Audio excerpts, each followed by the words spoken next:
Bonjour tout le monde. Comme vous le voyez, je suis super à l'aise. Alors, je parlais tout à l'heure dans un tweet de Daniel à l'entrée de la fosse au lion, c'est pareillement usurpé. On est parti. Bon. Alors, la conférence du jour.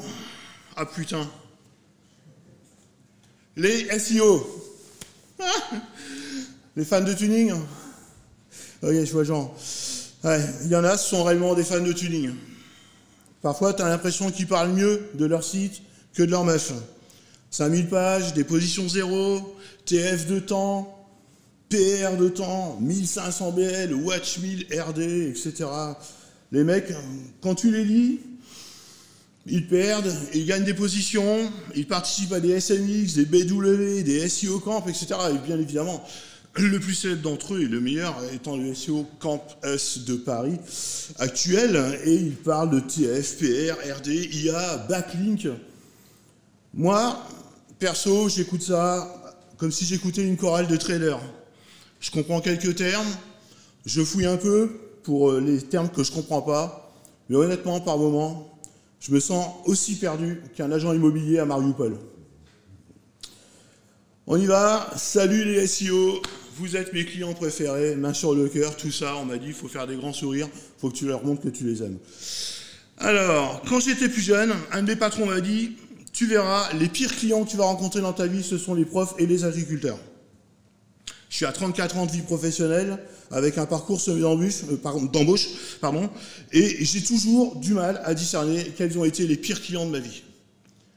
Je sais que certains d'entre vous enseignent aussi, profs, formateurs. La seule question qui me reste est, y a-t-il des agriculteurs dans la salle? Non? D'accord. Des jardiniers peut-être? Ouais, la bœuf, ça compte. Ça peut aider pour rédiger, effectivement. J'ai une question au premier rang, merci.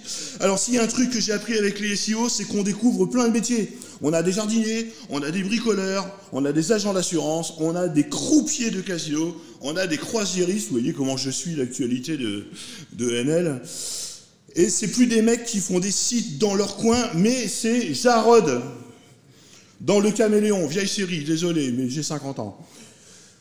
Alors, si on a tous reconnu celui qui, d'entre nous tous, est Jarod, hein, vous voyez le genre, grand, ténébreux, séduisant, etc., la question se pose quant à l'identité de Mademoiselle Parker, qui est là-bas, mais on a suffisamment de nanas talentueuses dans le game du SEO, en France pour se faire une idée.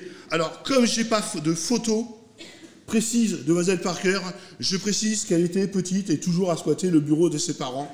Et la voici ici à droite.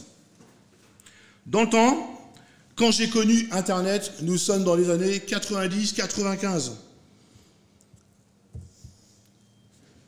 Eh ouais, on allait sur Internet avec des kits AOL, CompuServe, Wanadu, un modem 36 ou 56K US robotique, ou Olitech, et Google s'appelait Yahoo.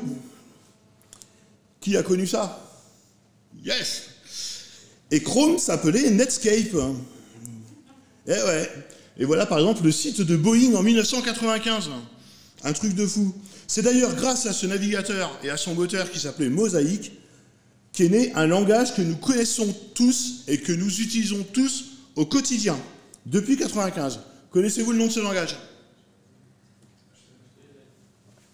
Plus fort? Non. C'est le JavaScript. Le JavaScript est né en 1995 des laboratoires de Netscape, la société qui a créé un des premiers navigateurs pour aller sur le web. Pour en revenir à Yahoo, c'était génial à l'époque. Pour beaucoup, c'était la porte d'entrée sur le web. Réellement, quoi. Enfin, c'est pas qu'on avait que ça, mais c'était le plus connu. Un service de Yahoo que j'utilisais beaucoup, je ne sais pas si vous avez connu, c'est sorti en 2007, ça s'appelait les Yahoo Pipes. Les Yahoo Pipes, c'était un truc énorme, c'était super pour tout scraper, on pouvait mélanger des flux RSS, XML et autres, c'était en gros l'ancêtre du Zenoposter que chacun utilise ou que beaucoup de personnes utilisent ici. On pouvait donc faire des flux RSS, on pouvait les mélanger et on pouvait réaccéder à des flux par taxonomie. Alors, qui je suis concrètement? Voilà, ça c'est moi.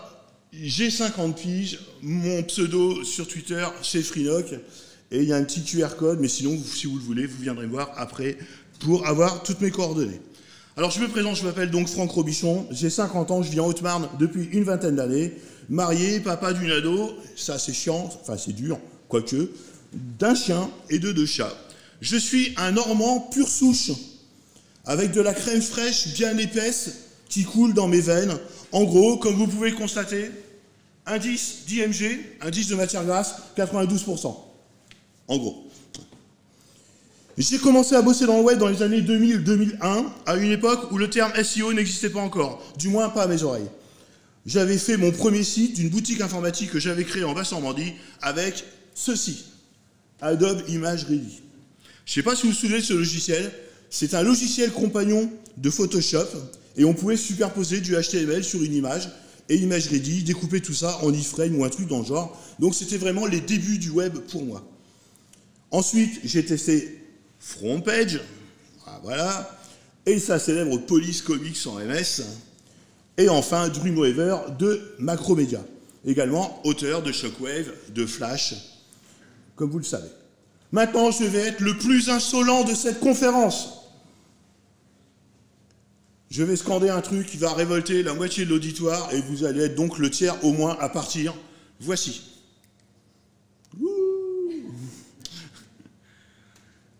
Et ouais, Steve Jobs a sauvé le web, selon moi bien évidemment.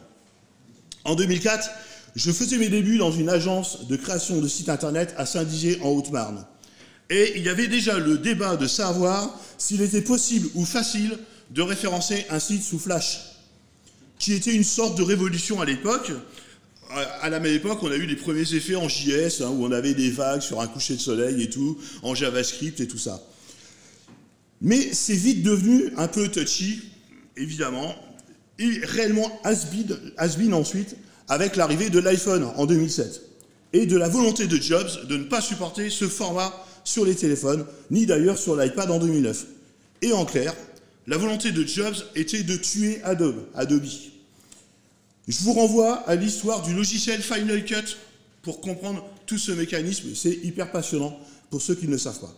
Mais clairement, pour l'affreux fanboy que je suis, le refus de la prise en charge du format Flash a précipité le web dans sa version 2.0, bientôt 3.0, avec le triptyque HTML5, CSS, JavaScript, et aussi parce que le Flash est une technologie lourde, et qu'elle était trop lourde évidemment pour l'iPhone 1 qui était un petit peu limité. On a donc en gros, on a précipité le web tel qu'on le connaissait avec du Flash vers le HTML 2.0. Et pour moi, je pense réellement que ce forcing de Steve Jobs contre le Flash a permis de rentrer dans cette évolution. Donc voilà pour la page insolente. Donc on est en septembre 2005. Dans ma vie, dans l'agence dans laquelle je travaille, on fait la rencontre des CMS. On s'y met un peu tard, les CMS existaient bien avant, mais on est en pleine campagne, on est un petit peu à la traîne. Les Content Management Systems. Ma première expérience, ça a été OS Commerce. Je ne sais pas si vous vous souvenez d'OS Commerce, parce que voilà. Alors c'était assez compliqué. Il y avait 2 fichiers de configuration, un pour le front, un pour le back. La sélection de thèmes n'était pas vraiment évidente, mais on arrivait à bien référencer les boutiques, et personnellement, on en a fait plutôt pas mal. On arrivait à gérer à peu près le port, et les passerelles de paiement qui existaient étaient que Cybermut et Atos, donc d'un côté Crédit Mutuel CIC et de l'autre côté Crédit Agricole. Stripe n'existait pas encore, et PayPal commençait à percer certainement dans ma campagne. Ensuite, j'ai découvert un autre truc génial. Mambo. Qui se souvient de Mambo? Personne? Mais si! Mambo, c'est ça. C'est Joomla. C'est le premier nom de Joomla. Joomla est devenu Mambo par la suite, après une scission. Et donc là, on a appris à créer des thèmes sous Joomla. Donc Joomla, ça a vraiment été une avancée majeure au sein de l'agence dans laquelle je bossais. Et on sortait des dizaines de sites tous les ans, des trucs à 5-10 pages, vendus à prix d'or. Et de 2 personnes, on est rapidement passé à une dizaine de pseudo-webmasters que j'étais, parce que je ne sais pas coder. Je me suis retrouvé responsable de toute la bande de geeks avec un patron qui n'y connaissait rien du tout, mais qui savait hyper bien vendre pour le coup. Donc merci à lui, à l'Institut Montand. Et c'est là que j'ai commencé mon métier d'hébergeur. Ah ouais, je ne vous ai pas dit aussi, mais je suis aussi hébergeur et aussi formateur. Voilà, donc je suis hébergeur. Notre livre de chevet dans cette agence, dans les années 2005-2006, enfin notre livre de chevet, le livre qu'on laissait dans les toilettes de l'agence dans cette année, c'était ça. Google, truc de pro, des deux Olivier, Andrieux et Dufège, pour placer un site quelconque sur la première page de Google. Et réellement, à l'époque, ça a été une bible pour nous. On suivait les conseils à la lettre. Petit aparté, personnel. Je trouve marrant, entre guillemets, comment ces mecs ne sont pas souvent cités sur les réseaux, etc. Ou alors parfois en se moquant d'eux, alors que personnellement, je trouve qu'ils ont fait un boulot énorme. Et à mes yeux, ce sont vraiment deux chevaliers blancs du web francophone et du référencement. Moi, personnellement, ils m'ont plutôt donné envie d'y aller. Déjà. Mais, voilà, mon préféré, c'est quand même Olivier. Olivier, je t'aime. Donc, je suis devenu hébergeur par la force des choses avec un premier serveur chez Lycos. Vous vous rappelez de Lycos avec le petit chien? Va chercher, va chercher. J'y connaissais rien. Et les toutes premières configurations à la main d'une Red Hat ou d'une Mandriva à l'époque ont été vraiment très très longues. Tout à la main, en FTP, en ligne de commande. Et quand tu débutes, c'est vraiment pas évident, c'est une galère. Parallèlement, j'avais installé une Debian sur un PC en local et j'ai commencé à héberger quelques sites avec notre ligne ADSL. Et avec l'aide de Webmin. Webmin qui est l'ancêtre du cPanel et qui existe toujours. D'ailleurs, on s'en sert comme backdoor un petit peu. Quand le cPanel plante, on a toujours un Webmin sous la main quand on est intégrateur ou quand on est responsable d'un serveur. Bon, l'ADSL en 2005, un Saint-Dizier, c'est à peu près aussi lent qu'un PrestaShop à l'heure actuelle sur un mutualisé chez OVH. Mais il faut relativiser quand même. On est en gros en 2005-2006, une photo fait à peine 1000 pixels de large, les écrans commencent à peine à être en 24 pouces, et une image JPEG d'un appareil photo numérique qu'on a acheté le prix d'un bras sort des photos de 3 MO, 5 MO sans compression. Donc voilà, on a fait quelques piscides comme ça. En HTML, on a lancé des portails de commerçants et d'artisans. Et pour améliorer notre nombre de pages, et c'est là, voilà, j'ai récupéré des flux RSS dans un script génial qui s'appelle Gregarious. Si un jour quelqu'un peut refaire ce script et le remettre au goût du jour et les technologies actuelles, vous pouvez faire tourner, il est toujours disponible sur une machine, sur un GitHub. Gregarious, c'était un truc énorme. On récupérait des flux RSS, on les agrégeait et on ressortait des flux par taxonomie ou par catégorie. Et nous, les flux, on les remettait dans notre Joomla. On recréait donc sur nos flux d'actualité, on recréait une page pour chacune des actualités sur nos portails. Et on recréait ensuite un topic dans les forums. Et donc, à partir de là, on faisait des gros hubs de 50 pages par jour, par portail. On en avait une vingtaine. C'était vraiment un truc super. Gregarious, si quelqu'un peut le refaire, je vous promets que c'est de la bombe. C'est un Feedly, mais au moins auto-hébergé, quoi, pour le coup. Donc, à l'époque, avec ça, j'avais développé une moulinette en WinDev, et puis donc j'étais une sorte de pirate aux yeux de mes collègues. Donc, c'était plutôt pas mal. Au fil des années, mes faits d'armes en SEO ou en référencement, je fais une certaine nuance, se sont concentrés sur ce réseau d'annuaires, sous Joomla d'abord, puis ensuite sur WordPress. Et puis là, en 2014, j'ai repris la boîte de mon patron. J'ai eu des salariés, j'ai eu des associés, je suis monté, concours d'innovation, accompagnement BPI, etc. Et je suis retombé. Vertige, dépression, problèmes fiscaux, dû aussi à une mauvaise gestion, je dois l'avouer. En septembre 2017, je suis découragé, je suis acculé, je dépose le bilan, je cesse mes activités qui sont en fait reprises sous le manteau par un couple d'amis qui m'embauche dans la nouvelle entreprise. Un an plus tard, je fais partie d'une charrette, donc les salariés non essentiels, on garde les développeurs, au revoir la personne qui a tout créé, je perds 15 ans de travail, burn-out, hospitalisation, chute totale. En gros, j'étais dans le même état qu'un habitant de Haïti auquel on demanderait de payer sa taxe d'habitation en 2010.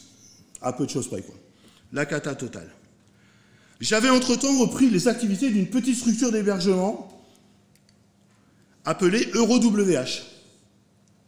Petite boîte suisse, une structure suisse installée avec pas mal de clients depuis 2010 et une réputation solide et non usurpée. EuroWH devient IP fixe IPFix, c'est le revendeur de nom de dolmen. Désolé. Et encore hospitalisé, je fais du support client avec mon téléphone portable. IPFix suit sa route avec une grande majorité de clients professionnels, associations, entreprises, artisans, collectivités, des grands comptes, des éditeurs, dont certains sont dans le bâtiment d'ailleurs, et j'espère les voir tout à l'heure. On avait une bonne image de marque, de beaux témoignages clients. J'ai mis un point d'honneur à répondre à toute heure aux tickets de SAV, et la satisfaction est aussi au rendez-vous. Je parle toujours avec émotion de cette clientèle de clients mutualisés. J'ai hébergé quand même pas mal de trucs à titre personnel et tout seul. Et dans ces quelques années, je peux compter sur les doigts d'une main le nombre de clients qui sont partis. Toujours avec des mots sympas de cette communauté, des belles rencontres, des beaux partages, beaucoup de tendresse mutuelle, et encore à l'heure actuelle. Et un jour, un client me fait rentrer dans un groupe Skype, pas le grand, le petit groupe. Il y a un grand groupe de 400 et des bananes, et il y a un petit groupe de 19, là, où on est tranquillou. Et donc, on m'a fait rentrer dans ce petit groupe. Plus discret, on va dire. Puis, voilà. Et là, je fais une rencontre virtuelle d'une bande de potes qui m'accueillent sans sourciller, m'encouragent dans ma lutte contre la dépression, me partagent des bons plans. Certains me demandent même des conseils techniques. Et là, je me dis, mais je suis venu dans le groupe pour apprendre le SEO. C'est à eux de me conseiller. Moi, j'ai rien à apporter. Et pourtant, j'apporte. Voilà, à peu près. J'écoute, je parle, je me forme. Ils ont été les premiers à me tendre la main. C'est toujours un bonheur de parler avec eux. Courant 2019, je deviens formateur en informatique. Alors voilà, base de données, et encore en plus, les bases des bases de données, à destination de créateurs d'entreprises, dirigeants d'étudiants, référencement, aussi les bases, réseaux sociaux, etc. Et faute de temps, faute de moyens financiers et faute de compétences marketing poussées de ma part, IPFix stagne. Je ne peux plus être partout, je fais beaucoup de routes, à peu près 60 000 bornes par an. Mon corps se rappelle à mon esprit, je cherche une solution, je ne la trouve pas, mai 2022, c'était hier, le 4 mai, jour de mes 20 ans de mariage. Après plusieurs longs mois de discussion, la clientèle mutualisée IPFix est cédée à O2Switch, que tout le monde connaît. Certains clients SEO me font part de leur volonté de rester avec moi. Ils sont aussi, pour leur part, chez O2. Mais, tiens Franck, est-ce qu'on peut rester? Est-ce que tu veux pas faire quelque chose, etc. Et ils ne veulent pas me laisser tomber. À présent, IPFix est hébergeur exclusivement de clients SEO. Et le nombre de tickets au support technique est passé de 100 tickets à 0 tickets, concrètement. Depuis, nous continuons ensemble la route et je suis fier d'accompagner et d'héberger ces grands noms. C'est une sorte de prestige, il y a vraiment des grands noms qui sont chez moi et vraiment, toujours, je les vois ici, je les vois dans des conférences et tout. Je dis putain, j'héberge leur blog, j'héberge des trucs. Je suis super content pour ça. Par contre, j'apprends quelque chose concernant les SEO. Le SEO ou l'éditeur de site est impatient. Il est secret, mais il est quand même méthodique. Il est impatient, il veut un truc, c'est tout de suite. Il y a... Vas-y, rentre, t'inquiète pas. Ah bah regarde. Il y a un redémarrage du serveur à 3 h du matin parce qu'il y a une mise à jour du cPanel, du kernel, machin, etc. Il y en a un, je ne sais pas s'il est là, je reçois un texto à 3h05. En soi, c'est sans doute normal, je peux aussi comprendre. Mais parfois, c'est vraiment incroyable. Donc, je tombe en panne ou je redémarre à 3h, 3h05, j'ai un texto, un ticket, un message sur Skype, un DM sur Twitter. Et heureusement, on n'est pas en contact sur Tinder, j'ai refusé. Avec moi, alors, je calme le jeu, je dis ouais, en fait, si tu veux, c'est un redémarrage, c'est voilà, etc. Puis il me dit ouais, mais non, mais c'est pas le moment. Si jamais le bot de Google passe, ou si jamais le bot de NL passe, ou si jamais le bot de SEO passe, mais ouais, mais il faut que la machine redémarre. Alors je le fais à 3 h du matin, mais voilà. Bon, ça se passe plutôt bien quand même.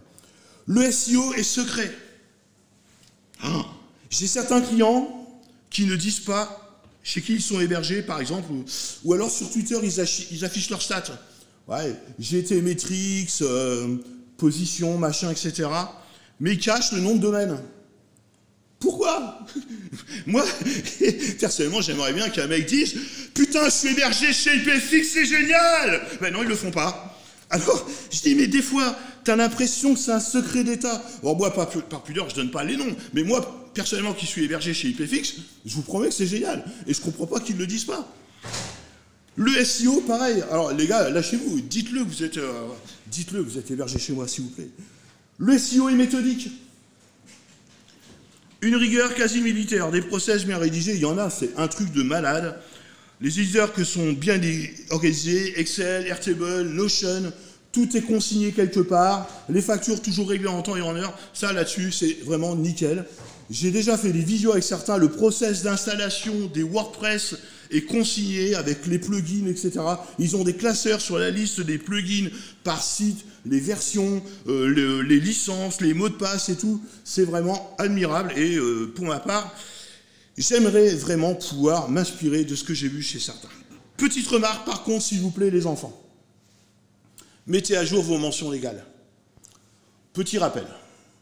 Voilà. Les mentions légales, je n'ai pas réinventé la roue, hein, c'est un truc strictement .gouv, .fr quelconque. Alors, les mentions légales sont les informations qui permettent à l'internaute de vous identifier. Les mentions légales sont obligatoires sur tout site internet professionnel, elles doivent être facilement accessibles. Elles peuvent être insérées dans les CGV, donc on peut les cacher un petit peu dans les CGV. Vous devez renseigner les informations suivantes. Identité de l'entreprise, nom, prénom, adresse, etc. Numéro d'immatriculation RCS et tout. Mail et numéro de téléphone pour contacter l'entreprise.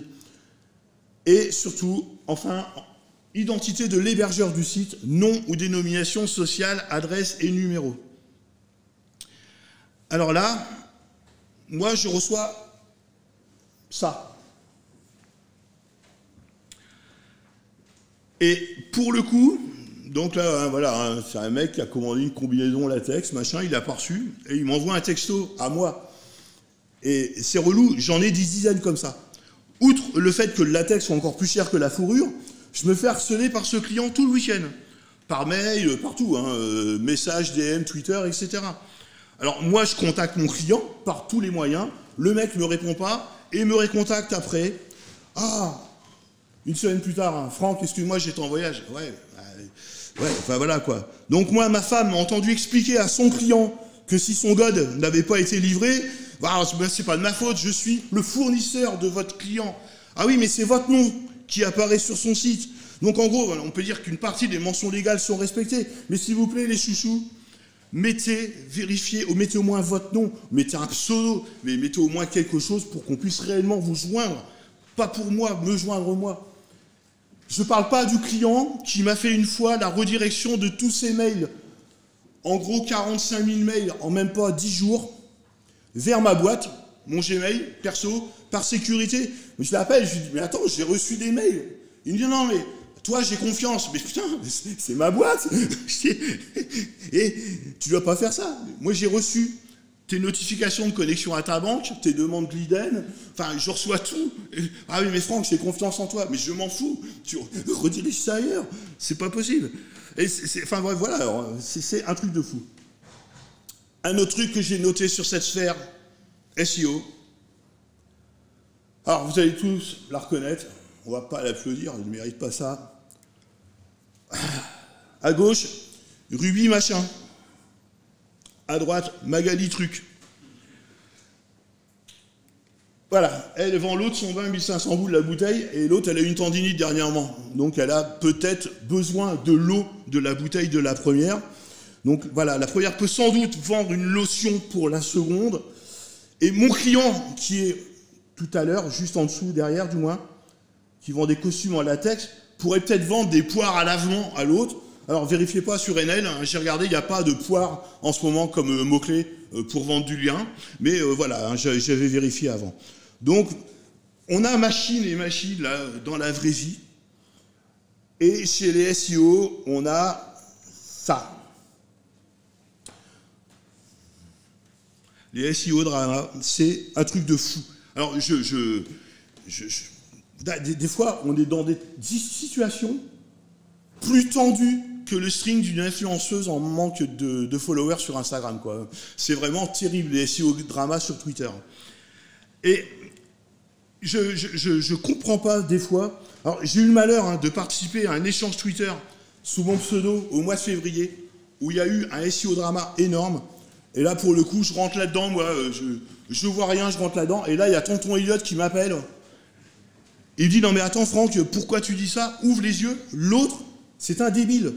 Alors je regarde le profil, etc. Au même moment, il y a un gars qui s'appelle Nico, Little Star, que j'embrasse, qui me fait la même réflexion sur Skype. J'analyse la situation, je me rends compte de mon erreur, je supprime les tweets. C'était un truc de malade. Je me suis empressé de recontacter les gens derrière. Je leur ai demandé pardon, j'ai décidé que stop, j'arrêtais, j'allais être plus prudent à l'avenir. Mais des fois, il y a des trucs, il y a des mecs, je pense, j'espère réellement qu'ils sont bourrés quand ils tweetent. Parce que c'est assez énorme. Et s'ils ne sont pas bourrés, c'est qu'ils ont un autre problème pour le coup, et ça me fait peur, quoi, personnellement. Moi, perso, enfin, je parle des mecs bourrés, moi, perso, je ne tiens pas réellement à l'alcool. Par exemple, il suffit d'une seule bière pour que je dise des conneries. Mais généralement, c'est la 12e ou la 13e bière. Eux, non, rien qu'une, c'est une horreur, quoi. Donc voilà, c'est vraiment terrible. On entend, alors donc oui, à partir de là, il faut se fier à ça, cette citation de Victor Hugo, et je pense qu'elle est réelle. On entend parfois dire qu'il ne faut pas être sorti de Saint-Cyr pour faire du SEO. Ha ha ha, je me gosse. Aujourd'hui, je rigole, car hier soir, j'ai dormi à Saint-Cyr pour vérifier. Et en fait, ça ne veut rien dire, le SEO est toujours une science, une affaire de spécialistes. Personnellement, je vais m'accrocher. Mais quand je fais de la formation à des créateurs d'entreprises ou des gens qui font leur site, et je leur dis, le SEO, je vous montre les bases, etc., on s'arrache un peu les cheveux, et je leur dis, perdez pas de temps, faites appel à des spécialistes du référencement. Vous faites votre site, allez voir vos fournisseurs, préparez vos produits, préparez quelques trucs, mais le SEO, c'est affaire de spécialistes. Tout le monde ne peut pas forcément faire du SEO. Ça, c'est une certitude. Depuis 3 mois, j'ai sauté le pas. Un client, clipote, je parle de clipote, client, pote, ami, s'est lancé un défi personnel. Je pense que vous avez entendu parler de ça. L'opération rouleau compresseur de Nicolas Heim, Nico Littlestar. Il cherche un bus, un T2 Volkswagen. Si jamais quelqu'un voit un T2 Volkswagen d'occasion, lui, il veut un bus. Alors, il s'est lancé un objectif. Voilà, vous regarderez l'opération rouleau compresseur. Personnellement, je connaissais le concept du SEO et tout ça pour en parler avec lui, mais je n'avais jamais trouvé le temps de m'en occuper. Moi, j'étais hébergeur et formateur. Mi-juin, j'ai acheté un nom de domaine sur son conseil. Je prends des crédits sur le Scribouillard. Alors, le Scribouillard, c'est un outil de génération de contenu basé sur l'IA, OpenAI, entre autres, développé par Alexandre Deltour. C'est le barbu pas beau que vous voyez en bas à droite, qui est ici quelque part. Je ne pas mal ça, mais il est ici, c'est sûr. Et si vous le cherchez dans le bâtiment, il est mouillé aujourd'hui parce qu'il y a eu un dégât des eaux dans son hôtel hier soir, pour ceux qui suivent l'information. Donc, il a créé un truc qui s'appelle le Scribouillard, qui est vraiment un superbe outil. Maintenant, j'ai Jasper à titre perso, mais le Scribouillard, c'est vraiment à mes yeux, vraiment un service simple et assez puissant. Et la V2 vient de sortir, et Alexandre est toujours à l'écoute quand il y a besoin de modifications et trucs comme ça. Donc c'est vraiment un mec super pour un beau produit. Et sur les conseils de Nico, Littlestar de tout à l'heure, j'ai créé des articles en me fiant aux besoins des clients sur NL, Next Level. Et puis un autre, puis un voilà. Et puis, passé 3 semaines, le 25 août, après avoir passé pas mal de temps à peaufiner le site et rédiger 41 articles, donc 41 € de Scribouillard, bloom, une commande chez NL. Alors là, je ne vous explique pas. Et le lendemain, encore une autre commande. Là, j'étais comme Madonna, quoi. Comme une vierge qui vient d'être touchée. C'est réellement la traduction des paroles. Voilà. Et voilà, mon investissement, du moins en article, pas forcément en temps, était amorti en moins de 2 mois. Donc j'étais vraiment super content. Et donc je décide de me lancer pour de vrai dans l'édition de sites. Donc vous voyez, je suis vraiment un bleubite par rapport à vous, je débute tout juste. Dans la foulée, j'intègre le groupe des mini-compresseurs, puis des baby-compresseurs, donc groupe créé par Julie Vicart, par Braco et par Nico. Second groupe, voilà, ils ont créé un deuxième groupe qui s'appelle les baby, parce qu'il y avait trop de monde dans les mini. Et puis j'ai retrouvé mon Didier, qui m'avait fait rentrer dans le premier groupe Skype, donc Didier que j'embrasse, qui va nous regarder en replay. J'achète un site chez Next Level, j'intègre le Discord NL, qui vraiment c'est une mine d'or, je ne sais pas si vous y êtes, personnellement je suis vraiment content d'y être. Et là, je ne suis pas forcément sûr de moi. Il y en a qui me poussent, coucou, il y en a qui me poussent au cul, Nico, Braco, Jet, Thomas, Julie, etc. La liste est longue. Et Julien me pousse au cul, je suis un peu surpris que ce mec qui est quand même, bon, un cador, souvent décrié pour son caractère, hein, voilà, on connaît tous Julien, il m'envoie un DM pour me secouer le cul, m'aiguiller dans mon parcours. Donc vraiment, merci beaucoup. Aujourd'hui, je continue cette aventure avec ces groupes et tous mes contacts. J'y ai retrouvé une ambiance, j'y ai retrouvé une entente que je ne connaissais pas. Voilà ce que je vis en tant qu'hébergeur depuis 2018 avec les clients SEO. Moi qui avais du mal à vivre, ma famille, mon foyer, mes collègues, mes clients, et vous tous que je considère un peu comme une famille, m'avez aidé à rediriger mon esprit et ma vie tout entière. Je sais ce que je dois à chacun, je ne l'oublierai pas. Voilà, mon aventure avec les SEO et mon aventure personnelle en tant qu'éditeur de site commence et va continuer. Je vous remercie beaucoup.